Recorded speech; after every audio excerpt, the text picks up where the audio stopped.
101, week 13, part 6. I'm going to tell you, I'm going to break here and give you one of my favorite little stories.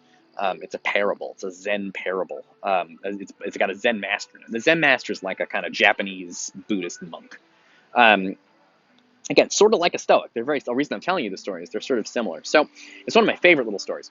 So the story goes like this. So, it takes place hundreds of years ago. So the story goes like this. And the Zen master is like a monk who is like, wise, a wise old monk. So the story goes like this. One day, a 14-year-old boy gets a horse. No, I'm sorry, start over. A kid gets, for his 14th birthday, a kid in some village hundreds of years ago gets a horse for a present. And everyone in the village says, how wonderful. And the Zen master says, we'll see. And then the kid falls off the horse and he breaks his leg. And everybody in the village says, how terrible. And Zen master says, we'll see. And then war breaks out, and all the young men have to go off and fight, where they all die. Except our kid can't go because he's got a broken leg. And everyone in the village says, how wonderful. And the Zen master says, we'll see. And that's it. That's the end of the story. And it's a great story, right? Because the kid getting a horse seems good, and the kid breaking his leg seems bad, and the kid not dying in war seems good. And so the people in the village are happy, or they say how wonderful, or how terrible, or how wonderful again, right? That's what people are like. Something good happens, you say, yay. Something bad happens, you say, oh, that's terrible. The Zen master, though, is wise. He knows something bigger and more complicated than the people in the village know, which is that something that looks bad now might turn out to be good later. Which that sounds like the power of positive thinking, right? Well, it only seems bad now. So, for example, the power of positive thinking would be, boy, you may think it's a bad thing that you broke your leg, but actually there's a positive side. Now you can't go off to war where you'll die. So that's the power of positive thinking, but that's not what a lot of people think. That's what the Zen master is doing. The reason they think that's what the Zen master is doing is because they're Americans and they expect everybody to be thinking positively all the time. But that's not what the Zen master is doing. He does do that. At that one part of the story, the kid breaks his leg, and everybody thinks it's bad, and then it turns out that the kid breaks his leg, which everybody thinks is bad, and then it turns out that it's actually pretty good because it means he doesn't go to war and he doesn't die. So, but the Zen master is doing something slightly more complicated, which is that because positive thinkers, when something bad happens, they might be like, you know what? Actually, there's a positive way of looking at this where it's actually pretty good. So yeah, okay, that's it. But Zen master is doing something more complicated. The Zen master is saying, okay, this positive thing this bad thing that happened might be good, but also this good thing that happened might be bad, and there's no way to know. It's only as time develops you'll find out later. When does time stop? It never stops. So you never find out whether anything is good or bad. This is the idea of the Zen philosopher. So the kid gets a horse for his 14th birthday, and everybody says, how wonderful. And the Zen master says, we'll see, because you don't know how this is going to turn out. Then the kid breaks his leg, and everyone says, how terrible. So it means it turned out bad, but life keeps going. So the Zen master says, we'll see, because he's not ready to say he wasn't ready to say it was good when the kid got a horse, kid broke his leg. But he's not ready to say getting your leg broke is bad, because we don't know what happens next. What happens next? Everybody goes off to war where they fight and die, and our kid gets to live. That's good, says the village. But the Zen master says, we'll see, because who knows? Maybe if he'd gone to war, he would have saved everybody, right? But maybe if he'd gone to war, he would have died. You never know what's going to happen. And so the Zen master doesn't think anything is good or bad, right? The power of positive thinking is like if something bad happens, maybe it's good. The Zen master is more complicated than that. He's like the Stoic that Berkman is talking about. The Zen master thinks, how can you say something is good or bad when you don't know what the next thing is? And since time doesn't stop, you'll never know for sure, right? So if somebody gets pregnant, you're going to be like, oh, congratulations. That kid could be the next Hitler. He could be a serial killer. You have no idea. So the Zen master, on the one hand, if something bad happens, he's going to cheer you up. But if something good happens, he's not going to get excited because it could turn out to be something bad later on, and you never know what's going to happen next. And so the Zen master's idea is, instead of being happy or sad, because we don't know how things are going to turn out in the end. So why be happy? Because this could end bad.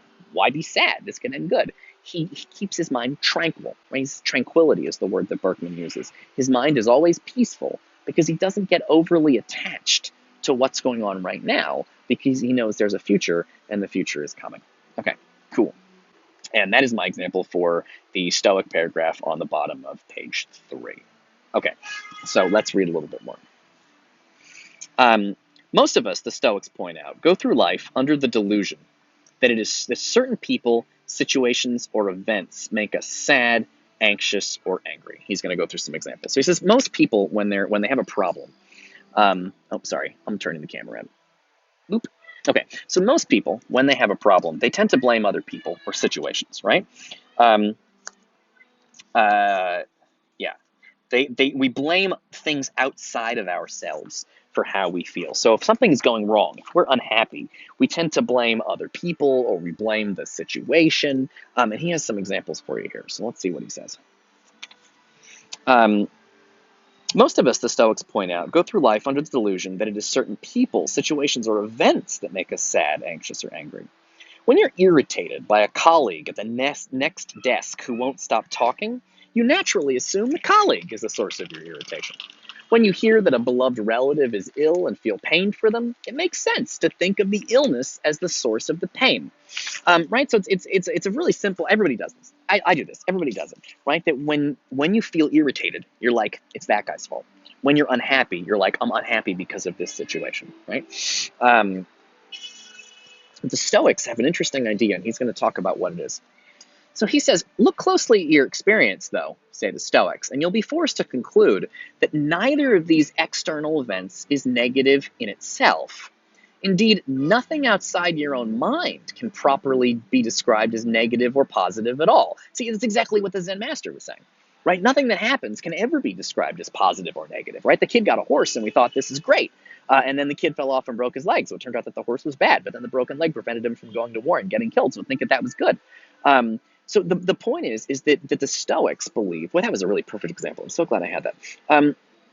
That the Stoics believe nothing outside your own mind can properly be described as positive, negative, or positive at all.